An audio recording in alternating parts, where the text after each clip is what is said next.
So I can speak English or je peux parler français?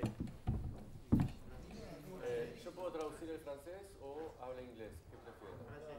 Française? Traduzco en español. Okay, so. C'est le plan donc. Okay. Le plan de la conférence. Donc, tout le monde peut lire. Everybody can read. Okay, lo que tenemos ahí es el plan en el cual todo el mundo puede leer. Okay. So, la première partie. Primera parte. Tipos de bajos.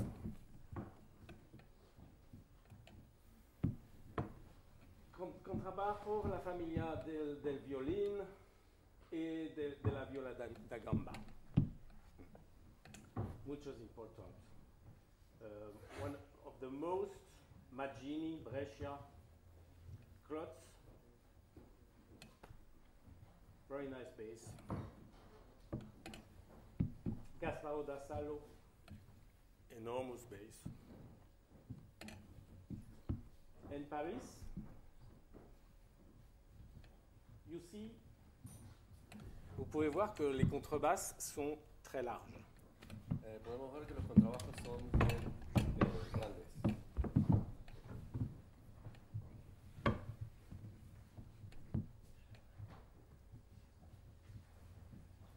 Même chez Bottesini ou Dragonetti, les contrebasses sont très larges. Bien. En los contrabajos de Bottesini, Dragonetti, los contrabajos son bien grandes.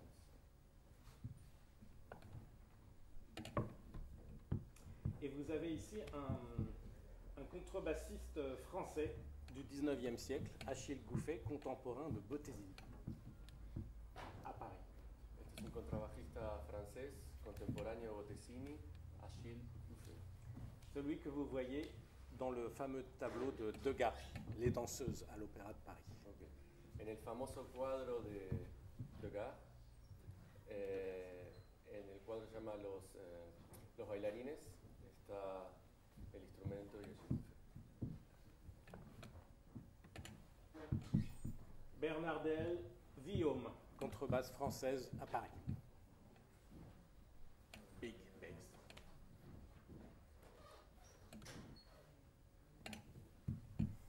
C'est un painting here.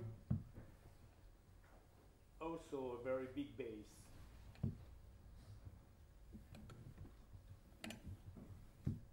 Our bass is in opera orchestra. Comme ça, c'est bon. Esta es la ópera de París. Werinst, un autre professeur français. Bien. Otro profesor francés, Bernist. Werinst. Bernist. Bien.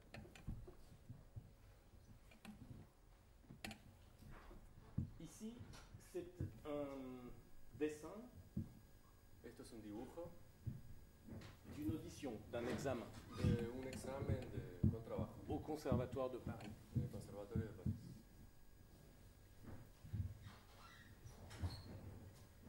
Tout ceci, c'est au 19e siècle. Todo esto es en el siglo XIX. La Cabeza de León, nos Gand et Bernardel, Gand, à l'Opéra de Paris, mi-orchestra.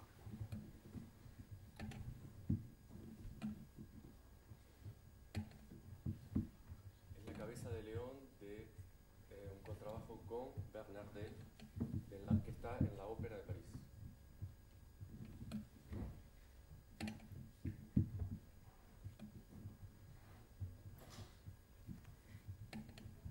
Vous avez aussi Guillaume Octobas. Ustedes tienen también el Octobas de Villon. Ici, j'ai joué à côté de l'Octobas, avec une contrebasse normale. Bien. Donde está el contrabajo amarillo es Thierry Barbet tocando un contrabajo normal para que vean la diferencia entre el Octobas y el contrabajo normal. À droite, une autre contrebasse grande, Jacques Gand. Bien. A la derecha el contrabajo chiquito es un Jacques-Gand, también del siglo XIX. cette contrebasse est une copie Villaume, grande, mais un petit peu plus petite. Ok. Este contrabajo es una copia de Guillaume. Es grande, pero con dimensiones un poco modernas, un poco más chico para hacerlo más confortable tal vez. C'est exactement la copie de l'octobasse, mais en beaucoup plus petit. Es la copia del octobass, pero más chico.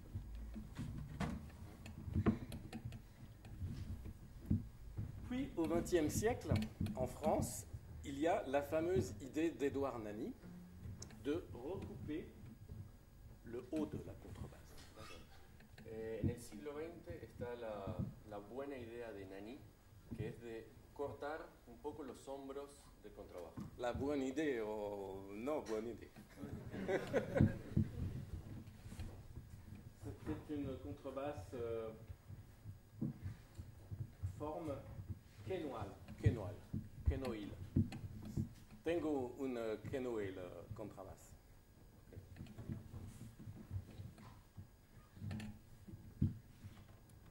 Cette contrebasse est la contrebasse de Gary Carr, double bass. Es el contrabajo de Gary Carr. Et c'est une forme française, Mirecourt, Labert. Es una forma francesa de la región de Mirecourt, que se llama el luthier Labert. D'après Amati ou pas Amati. De un modelo Amati o signo de interrogación. Mais la contrebasse a été recoupée. Voilà. Si c'est une Amati, elle a été recoupée. Si es un verdadero Amati, le han retocado la forma.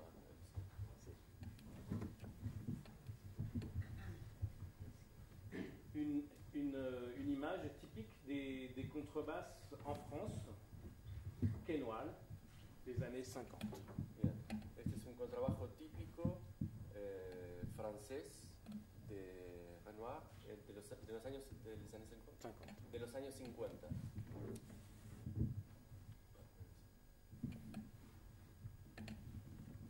Bon, un peu d'histoire.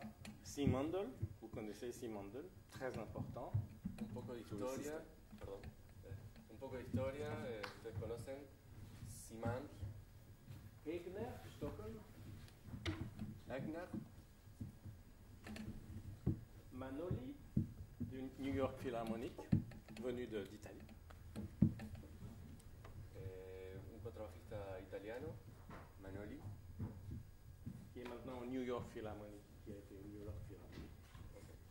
Y esa foto es de New York Philharmonic cuando estaba Manoli en la orquesta. Un professeur de la Juilliard School, Oscar Zimmerman. Un profesor de la Juilliard School, Oscar Zimmerman. Nani en France, notre professeur principal, et Kusevitsky. Nani en Francia, el principal profesor de París, y Kusevitsky a la derecha. Ils avaient à peu près le même âge.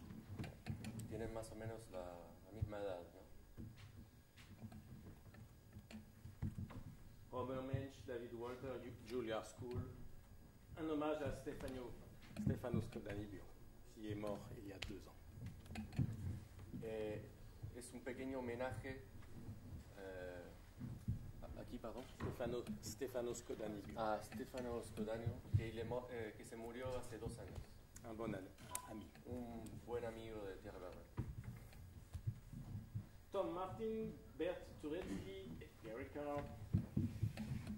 Ce sont des gens importants. Thomas Martin, Bertrand Troitsky y Gary Carr son músicos importantes. Il faut que vous connaissiez tous, vous les jeunes. Todos los jóvenes lo tienen que conocer a ellos tres. Ça, c'est un des professeurs du Conservatoire de Paris à 1900, Viseur, avec la classe. Este es un profesor del Conservatorio de París con su clase. Édouard Nani. Il a joué, lui, pour la première fois, un répertoire baroque. Nani tocó por primera vez un repertorio barroco. et il a repris les méthodes de Simondl, Werinst et Bottesini dans sa méthode en France. Lo que hizo fue recuperar métodos de qui, pardon? De Werinst et Bottesini et Simondl. De Bottesini, Simond, Werinst. Et il a un peu inventé la 5e corde en France, 5 cordes. Y es un poco el precursor o el que inventó la quinta cuerda en el contrabajo. Et c'est le premier Français qui a eu des contacts avec Koussevitzky ou Pruner en Europe. Y es el primer francés que tuvo contacto con Brunner, gente importante en Europa. Romagna, Pruner. Vous connaissez? Oui. Romagna, ¿sí conocen? Sí. Sí conocen cuál. Pruner. Ah, Brunner. Pruner, professeur important. Un profesor importante de Rumania, Brunner. La classe de Édouard Nani, La clase de Nani en el conservatorio, 29, 1929. une femme, Mujeres, o una mujer. et vous voyez les contrebasses fines. Y ahí ven los contrabajos. ¿De contrabajo cuál? Fines. Los contrabajos finos. Ya.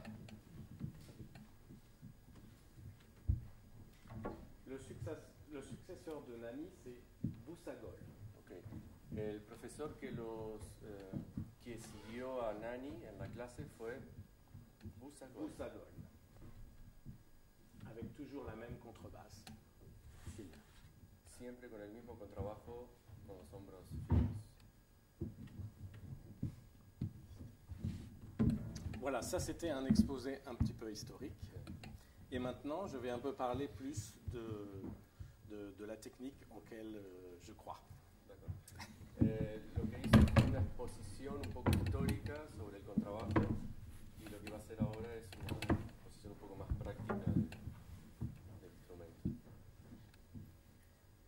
Je pense que la technique doit être très individuelle selon le corps, la taille des mains de chacun d'entre nous. Lo que cree Barbé es que cada técnica tiene que ser individual dependiendo las características físicas de cada instrumentista. Ça, c'est un type de réglage que je conseille pour diminuer la tension. Este es un reglaje típico que él aconseja para reducir la tensión. Ceci, Este de aquí abajo, j'en ai un ici très haut, que él lo tiene ahí abajo y lo tiene bien alto, pour que l'angle ici soit égal à celui-là. para que el ángulo sea el mismo de los dos lados. J'aime bien avoir quelque chose de très haut ici. Él le gusta mucho tener algo bien alto ahí, es un espacio alto. Et j'aime bien que la distance A soit selon la main. 103 cm à 106 pour une grande main. Para él lo mejor es que sea una mesura de largo de cuerda vibrante de acuerdo a la mano del instrumentista, pero que anda en los 103, 105 centímetros. La distance B est très importante aussi, entre là et là. Esa distancia también es muy importante. Si c'est très grand, si le chevalet est ici, ça sera très loin. Par contre, si B est plus court, vers nous, on peut jouer plus facilement dans l'aigu. Exacto. Si el puente está más abajo de como está este instrumento, vamos a tener un instrumento muy largo, vamos a tener que tocar exigidos. Y si tenemos el puente más arriba, vamos a tener menos distancia entre las notas y va a ser más confortable tocar. Également, j'aime bien ce pan ici, recoupé derrière. Del mismo modo que le gusta que el fondo tenga esa caída atrás. Et pas comme celui-là. No como este. Guillaume 19e siècle. Le fait d'avoir ce contre-scié réduit la tension sur la main gauche. La idea de tener esa cejilla alta es para sacar la tensión a la mano izquierda.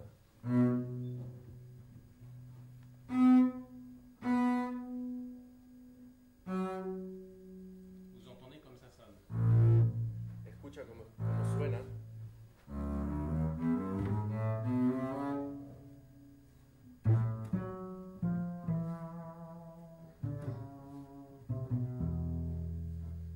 Ça sonne plus longtemps parce que j'ai ce contre-scié. Hay una resonancia y que dura más porque él puso esa cejilla un poco más alta. Très important. Muy importante.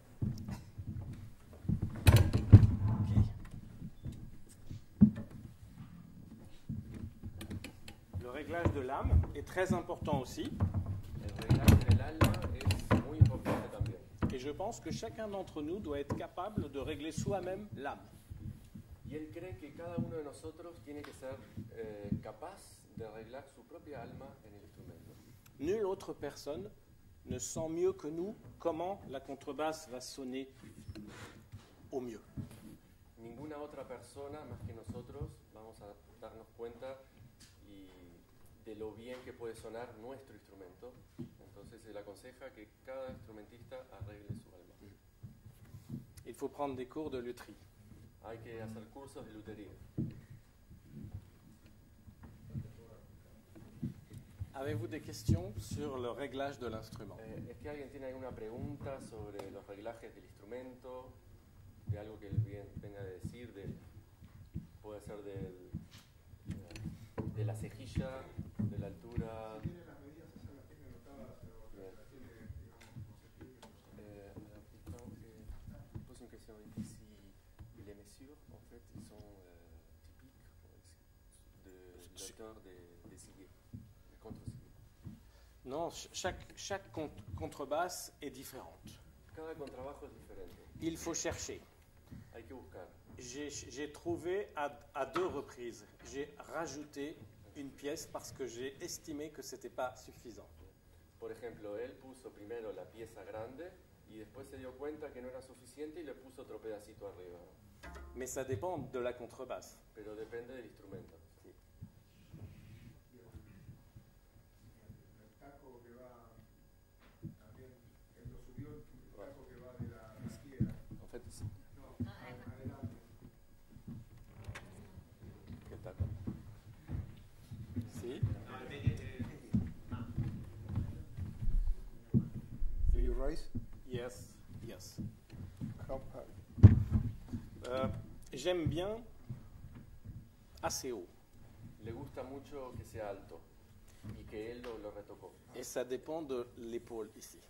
Y depende de los hombros del instrumento. ninguna medida en especial. Depende de la Est-ce qu'il y a comodidad. quelle mesure en spécial Non, pas de La mesure. comodidad. Depende del instrumento. De los l'instrument. hombros del instrumento. Ouais, ouais, ouais.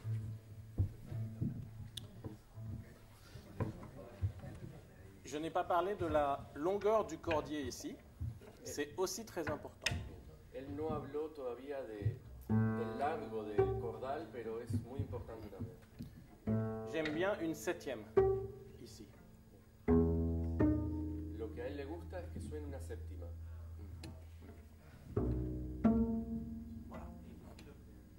¿Sí?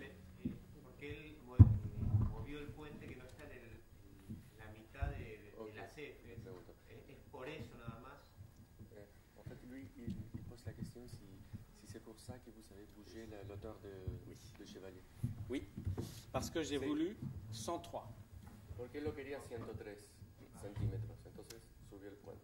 Donc j'ai monté mon chevalet pour moi. Entonces lo que hizo fue subir el puente para tener esa medida, 103. Et j'ai modifié l'âme après. Y después movió el alma para Sí. arreglar un poco Y mejor. no modificó, no le aparecieron lobos Un petit peu. Un poco, sí. Alors j'ai cherché avec l'âme. Pero con el alma buscó para poder sacarlos. Sí. Est-ce que tout ça c'est en internet?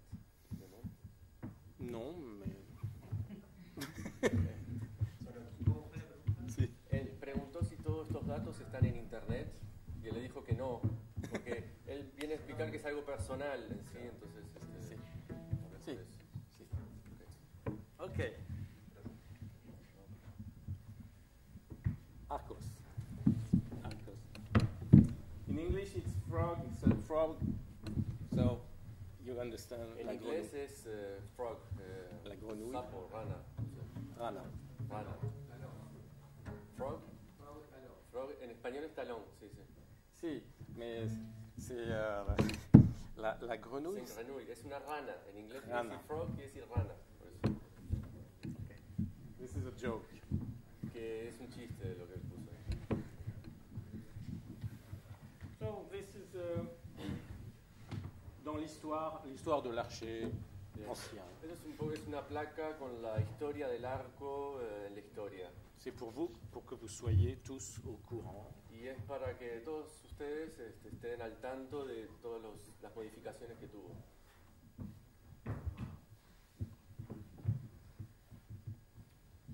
On arrive en bas à l'archer tourte, Bien. Abajo tenemos el arco Tourte, dans ce sens-là. De esta forma, ¿no? Avec cette courbe ici. Con la curva propia del arco. Et là, des noms célèbres d'archetiers comme P4, Aquí lo que tenemos son luthiers arqueteros famosos como Pecat, Voirin, Voirin, les différentes têtes selon les luthiers, Guillaume, Tourte, Lupo, y una placa con diferentes cabezas de arco, Lupo, Guillaume.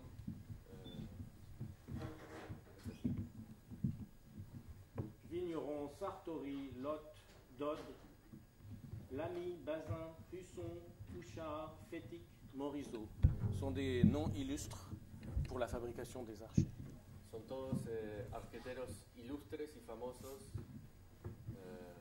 de Francia. Pourtant, la France a failli jouer l'archer de Dragonetti. Cet archer que vous avez en bas.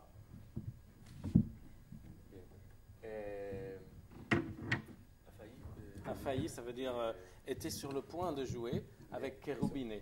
On a voulu imposer aux contrebassistes français Le type d'archer. comme Dragonetti.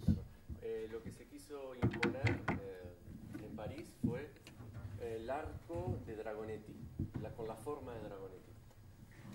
Sous le professeur Chénier, le premier professeur du conservatoire. Que fue el profesor Chénier, que fue el primer profesor del conservatorio. Avec en plus une affination pour quintas. La, do. Y además del arco, una afinación por quintas. Voilà l'archer de Dragonetti en bas. El arco de Dragonetti abajo. Mais très vite, les contrebassistes français ont fait dessiner un modèle à Paris avec la tête de Dragonetti, mais la hausse française. Pero muy rápido, los franceses lo que hicieron fue rediseñar un arco con la cabeza, con la punta como Dragonetti, pero con el talón francés. Encore ici, le modèle Dragonetti da Parigi. Modelo Dragonetti abajo. De Paris. De París, importante.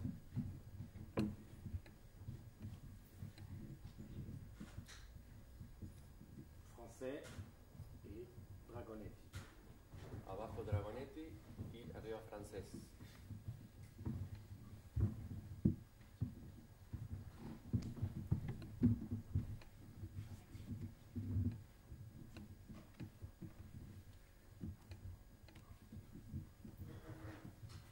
hybrid model, Dragonetti française. Un modelo híbrido, Dragonetti y francés. Celui-là est un archer tourte de contrebasse en bas. Bien, abajo es un arco de luthier tourte para contrabajo.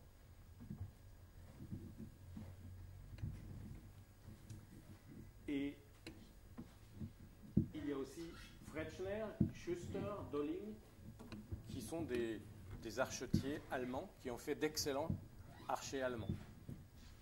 También están los arqueteros alemanes que hacen arcos excelentes como Fletchner, Schuster y Dolling. Fretschner a pris des cours dans l'atelier Vuillaume à Paris. Fletchner fue alumno, trabajó en el atelier de Vuillaume.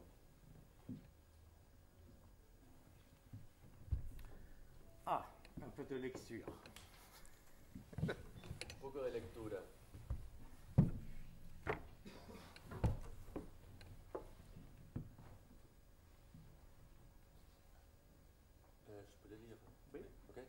Es necesario tener una buena sujeción del arco con precisión para tener un ataque preciso y fácil, de acuerdo con el color del sonido que queremos, la dinámica que queremos, el golpe de arco que queremos realizar, si es pizzicato, legato, en la cuerda, etc.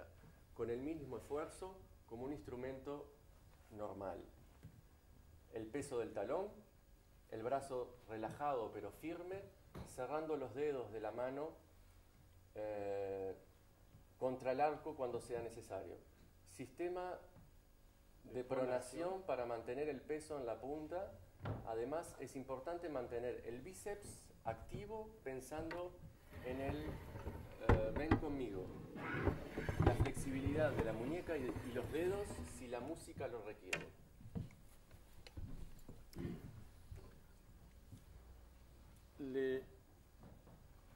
Les archers allemands disent shake my hand. Okay. Shake my hand. This is the German grip. Okay. I say shake my hand. This is the French grip. This is the same. C'est la même chose.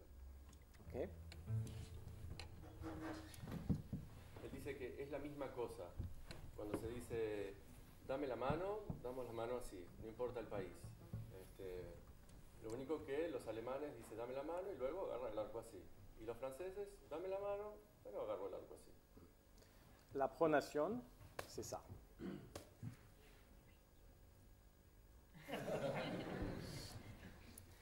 Quelle heure est-il?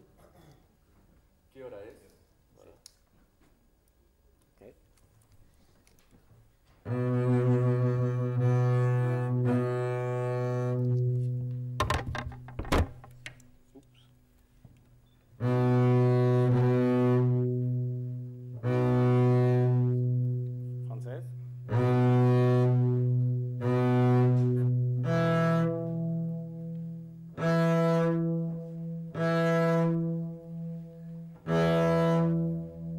C'est la même chose.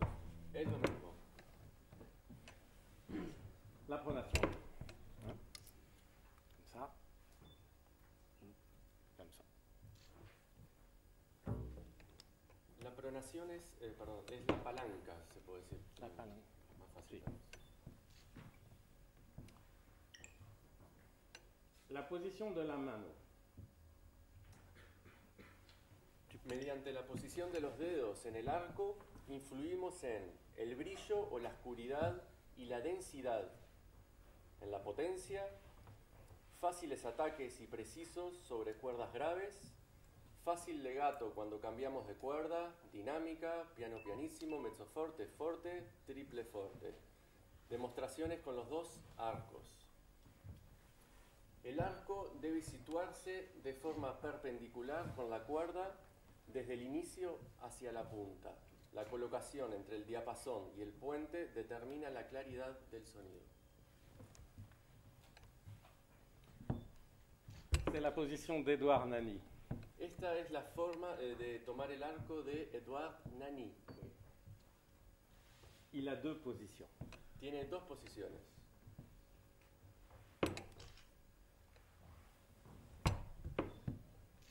Moi aussi. Ok. Thierry Barbet también tiene dos formas de agarrar el arco.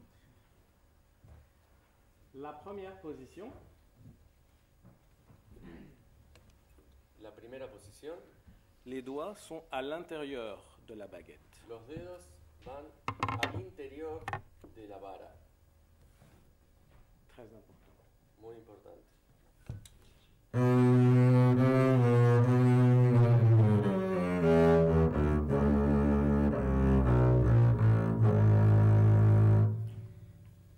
Ces deux doigts-là Estos dos dedos sont sous la baguette, están abajo de la vara. contre le premier doigt, Con el primer dedo hacemos el movimiento de palanca. le pouce aide les deux doigts du milieu. Y el dedo gordo lo que hace es ayudar a los dos dedos del interior. Et le petit doigt est très en hauteur El dedo chico está bien alto pour que la main soit penchée vers l'attaque de l'archer. así la mano está tendida y cae sobre el arco. Avec cette position, à l'orchestre, j'ai aucun problème pour être très précis. Con esta posición él no tiene ningún problema de ser muy preciso en la orquesta. Très important. Muy importante. Voilà, la position 1.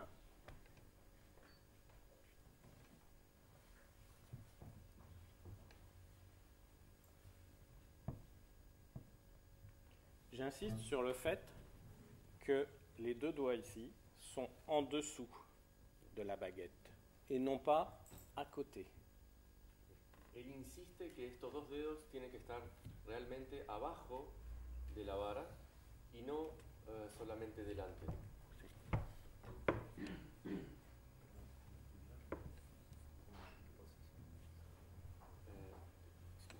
Si. L'impression. Si. Le plus Da un pulgar. Position française, mais on peut avoir une variante, position italienne. El pulgar va en lo que es la típica forma de agarrarlo a la francesa, en la pequeña muesquita del talón, o a la italiana. La difficulté de la tenue de l'archer français vient de la longueur du pouce qui est différente selon chacun d'entre nous. La dificultad en la técnica francesa es que el largo de los dedos gordos de cada uno depende de la fisonomía de cada uno. Si vous avez un grand pouce, vous êtes obligé de mettre le pouce à l'italienne. Si tenemos un dedo grande, tenemos que agarrarlo a la italiana. Comme si vous avez dans l'avion de la place pour étaler les jambes. Como en el avión que cuando no hay lugar, Vous avez besoin d'espace si vous avez un grand pouce. exacto, cuando tenemos un dedo grande necesitamos espacio, entonces agarramos el italiano. Mon pouce à moi est moyen et il peut faire les deux. Su dedo gordo es normal, mediano, y puede hacer los dos. Médiane. Alors, la seconde position, La segunda posición, les deux doigts du milieu sont pas en dessous de la baguette, mais en dessous de la hausse. la segunda posición, la diferencia es que los dos dedos que antes estaban abajo de la vara, ahora están abajo de la crina. Écoutez la différence. Première position. Seconde position. La seconde position, le son est plus large et plus fort, mais moins défini et moins dense. En la segunda posición el sonido es más fuerte y más denso, pero menos preciso. A, et A. Première position. Voilà. Hein? Vous écoutez la différence? ¿Escuchan Très la diferencia? Sí.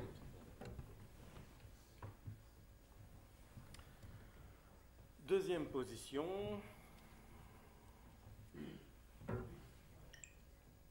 Le pouce à l'italienne. Ici. Alberto.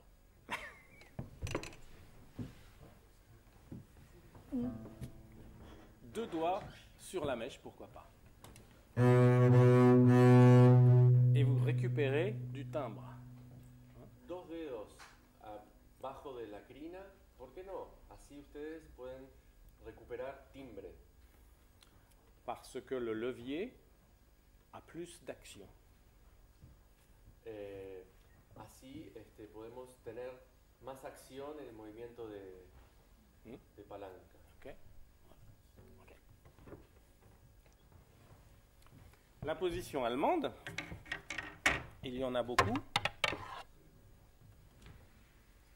La posición alemana hay muchas.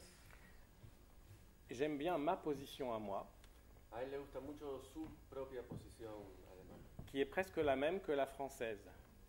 Tengo dos Dedos. dedos. Que es casi igual que la francesa. Pone dos dedos dentro del talón. Le petit doigt ici El meñique et le premier doigt ici. ahí. C'est la même que l'archer français. Es la misma forma que el arco francés.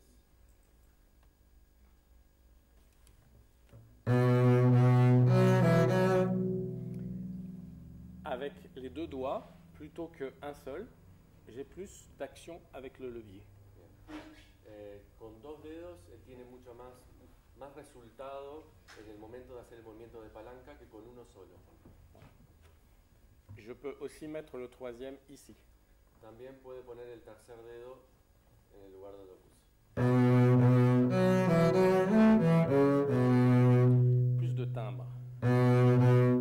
Et si je le mets ici,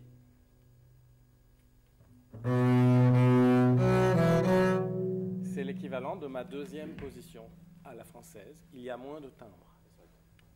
Si él pone el dedo donde lo puso recién, es el equivalente a su segunda posición en el arco francés, que tiene menos timbre, es más... Voilà. Ah, ah. Et là. Ah. Ok. La flexibilité La flexibilidad est très importante. La flexibilidad es un punto de gran importancia, presente tanto en la técnica francesa como en la alemana. Vous pouvez faire très souvent cet exercice Ustedes pueden hacer muy seguido este ejercicio pour la souplesse des doigts et du poignet. para tener una buena mecánica, una buena funcionalidad de la mano y la muñeca. Très important. Dans les notes longues. Et non pas sans flexibilité. C'est pas musical. La musicalité part de la flexibilité. La música nace y sale de la flexibilidad. Okay. La deuxième position, c'est exactement pareil. La segunda posición es exactamente igual, Mais les doigts sont ici. pero los dedos están ahí. Je pense que la deuxième position convient mieux aux grandes mains et la première position aux plus petites mains. Él cree que es mejor para una mano grande utilizar la segunda posición, que es poniendo los dos dedos abajo de la vara o abajo de la crina, para las manos grandes, y las manos pequeñas agarrarlo como la primera posición. C'est très important. On ne peut pas traiter tout le monde d'une manière égale. Es muy importante porque no podemos tratar a todas las personas de la misma forma. Juan Pablo, Voilà. Tu vois. La flexibilité de la tenue allemande, c'est la même chose. La flexibilidad de agarrar el arco a la alemana es la misma cosa. Volkan est très souple et a fait un récital magnifique. Volkan es muy flexible y hizo un recital magnífico. Hein? Très important. Muy importante. Alors, regardez. La même chose, française ou allemande. C'est la même chose. Es la misma cosa. Il existe au tambour quelque chose d'identique. Existe en el tambor algo idéntico. Le tambour se promène comme ça. Pam, pam, pam, pam, pam, pam, pam, pam, pam, pam. La basse et là, c'est très important. Hein?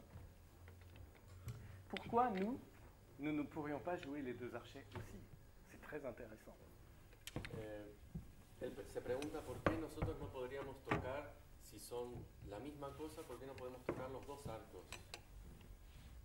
Le percussionniste a la technique allemande à la main gauche et la technique française à la main droite. Los percusionistas tienen la técnica alemana en la mano izquierda y la técnica francesa en la mano derecha. Un petit peu de trait d'orchestre. Un poco de pasajes de orquesta. Je vais jouer avec un seul archet parce que je veux que le son soit le même. Él va a tocar con el mismo arco porque quiere que el sonido sea el mismo. Ok. Avec l'archet allemand, je prends la position 1. Con el arco alemán voy a tomar la posición número 1. Okay.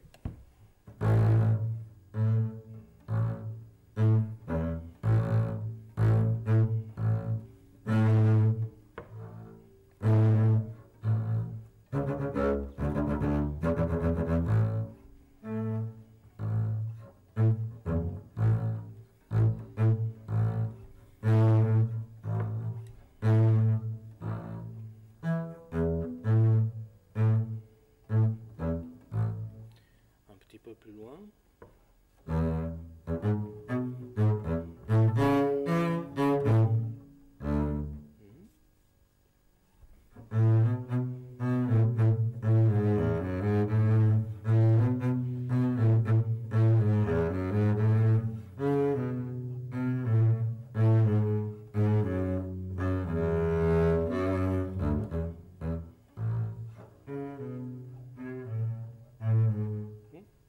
Très important d'être très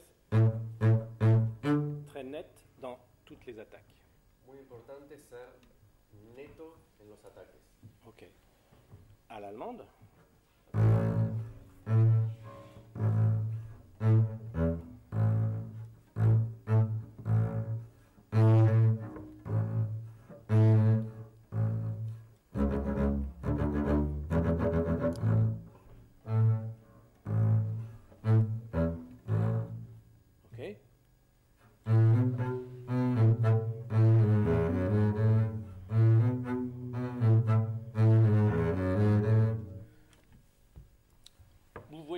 L'archet français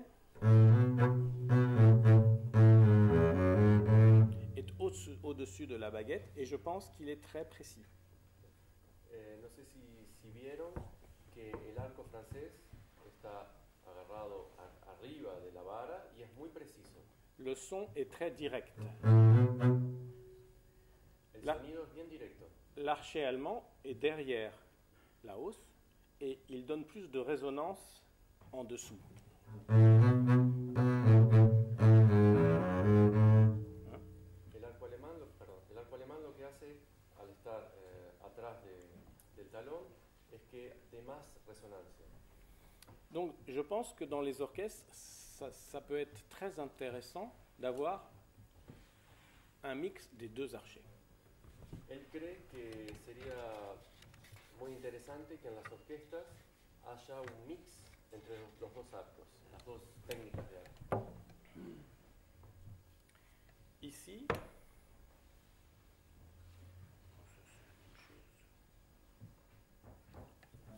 Così fan tutte di Mozart.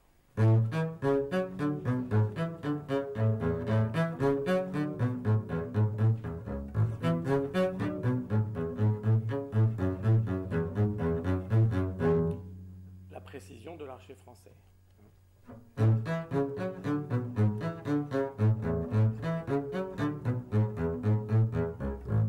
L'archer allemand, j'estime que c'est un petit peu moins facile pour être aussi direct que ça. Él cree que la técnica alemana es un poco menos precisa y que el arco francés es más, tiene más claridad. Si je fais ça, par exemple,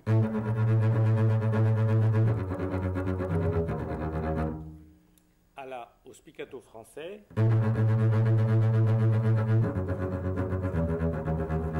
c'est plus direct. El spiccato a la francesa es más directo.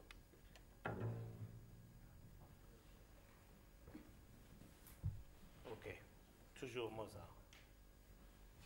Siempre Mozart. Conclusion, les différences des deux archers à l'orchestre sont complémentaires. La conclusión es que la diferencia en las técnicas de los arcos es lo que hace la complementación. J'aime beaucoup jouer les deux archers à l'orchestre et surtout aussi pour des raisons de la santé de mon bras. A él le gusta mucho tocar las dos técnicas y sobre todo por la salud física y sobre todo de su brazo. Si je suis fatigué comme ça, je joue comme ça et inversement. Si está cansado de tocar así, toca así, o si está cansado de tocar así, toca así. J'ai toujours les deux archers dans ma boîte. Él tiene siempre sus dos arcos en su caja. Avec la position 1, on peut jouer avec la technique française. Avec l'archer français, on peut jouer l'archer allemand comme ça, mais c'est un peu moins pratique. Con el arco alemán se puede tocar a la francesa, pero con el arco francés tocar a la alemana es un poco menos práctico. Nous avons du temps, Diego? We have some time? Or what? Tell me more or less how much you need so I organize the next course. But relax. Yeah, it's okay. I think it's, yeah, okay. Well, I just want to play something if you want.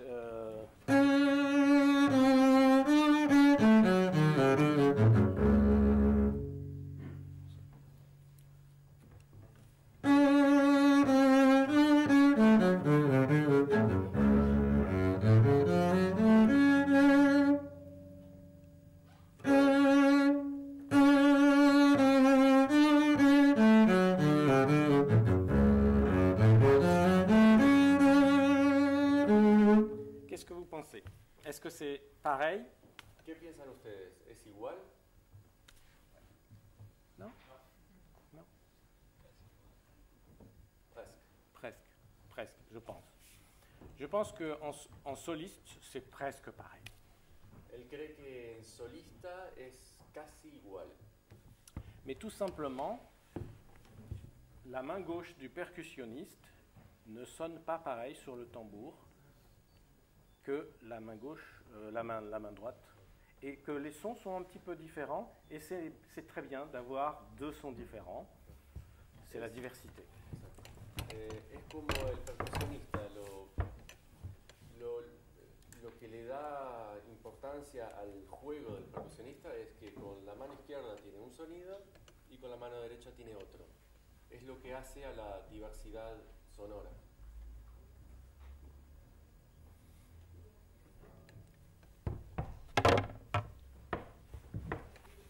C'est très important de travailler tous les jours le marcato. Es muy importante estudiar todos los días marcato.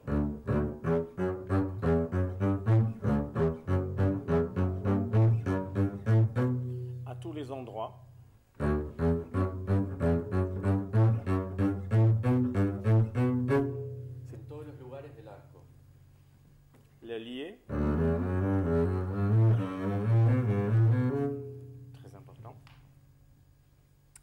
spiccato.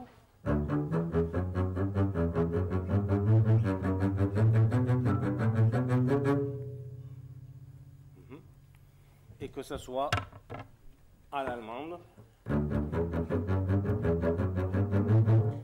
C'est absolument important que vous travaillez tous les modes d'attaque de l'archer, tous les jours. No importa cuál sea el arco, la idea es trabajar todos los días ligado, spiccato, marcato. D'autres questions pour l'archer? ¿Hay alguna pregunta para el arco en especial?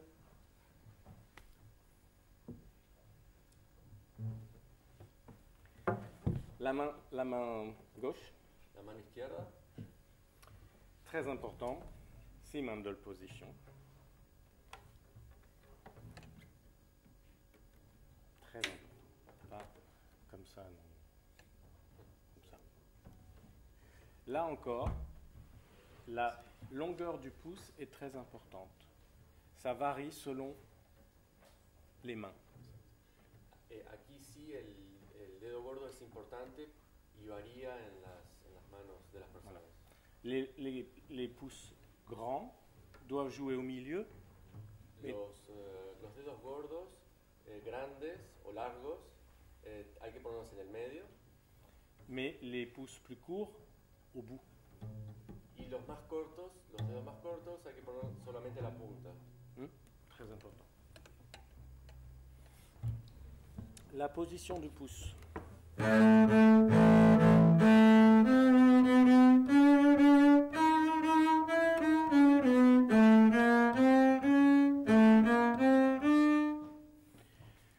Je pense qu'il ne faut pas conserver les doigts. C'est impossible. Pour les petites mains. Posición de Capotasto, él cree que no hay que mantener las posiciones, sobre todo para las manos chicas. Mais il faut les jouer un après l'autre. Pero que hay que tocarlo un dedo después del otro, no mantener la posición. Avec le pouce qui est toujours appuyé. Con el dedo gordo que está siempre apoyado. Ouais. Non. Mais je ne peux pas faire. Impossible. Ok? Se lo puedo ajustar un poco a la afinación, Es que se acostumbre a tomar la mano. ça peut affecter l'intonation si la main ne prend pas l'habitude. Je pense qu'il faut pouvoir atteindre des combinaisons de demi-tons et de tons facilement. Et c'est pour ça qu'il vaut mieux ne pas conserver les doigts. Exacto. Él cree que no hay que conservar los dedos en el lugar, que hay que buscar combinaciones de semitono y tono dependiendo la pieza, el toque, o no hay que conservar estructuras. Exacto. Ça, c'est un exercice qui est très, très intéressant. Parce que dans le manche, au contraire, on garde tous les doigts appuyés. Este es un ejercicio importante porque contrariamente al otro, conserva todos los dedos apoyados y en posición. Et il y a toujours une anticipation lorsqu'on change de corde avec le doigt. Lo que hay siempre es una anticipación en el cambio de cuerda con un dedo.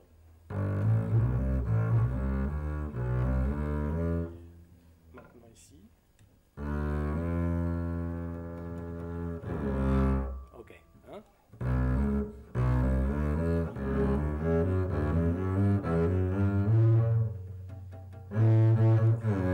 Ok.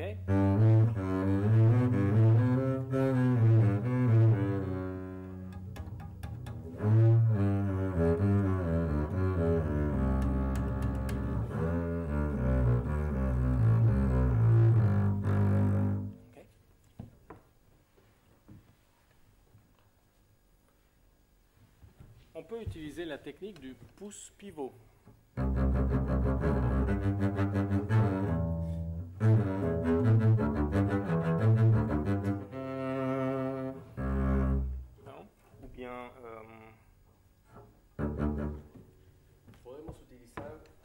la técnica del dedo gordo como pivot.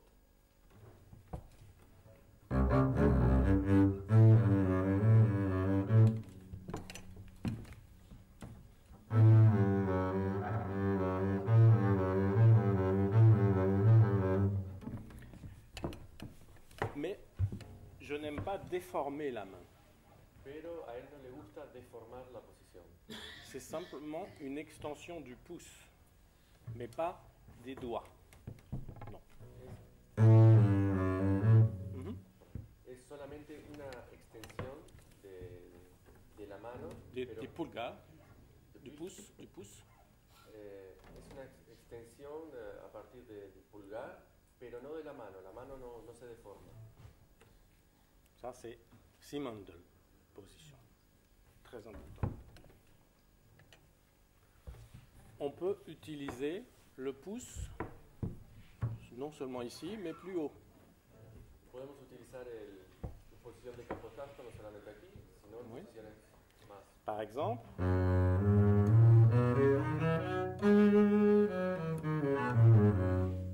vous pouvez utiliser le quatrième aussi. Podemos utilizar también el cuatro. Mhm. On peut lâcher le pouce et se servir du pivot du premier doigt. Ok. Podemos soltar el dedo gordo para así apoyarnos en el índice.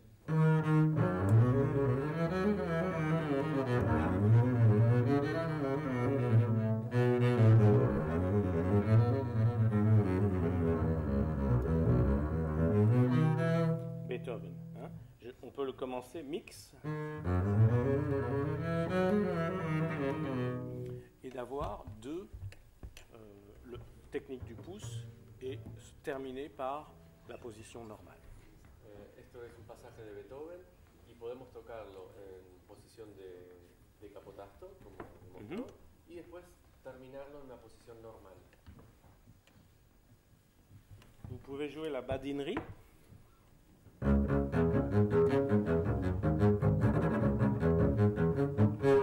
Ici.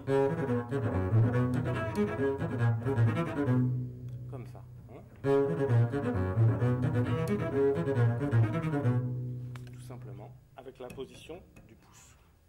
También, por ejemplo, este pasaje, la badinerie, la pueden tocar de la misma forma, con desplazamiento del pulso en diferentes partes del mango.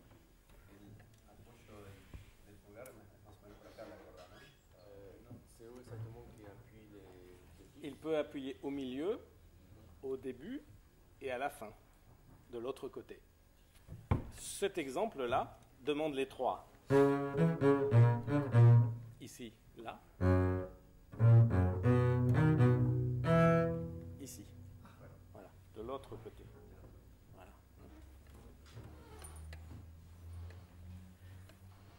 Travaillez votre vibrato. en todo el dedo.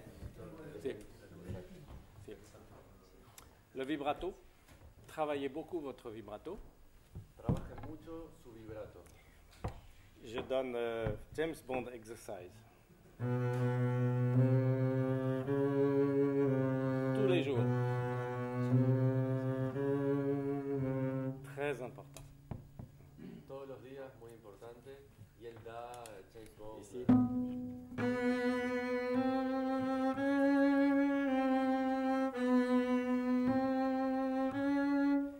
Un doigt après l'autre. Un dedo después del otro. Très important.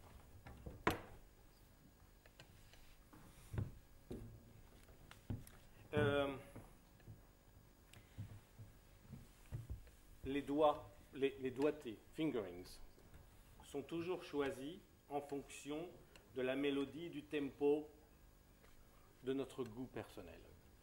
Las digitaciones son siempre en función de la música, del fraseo, del tempo, de los cambios de cuerda, del estilo histórico o de lo que mejor suena.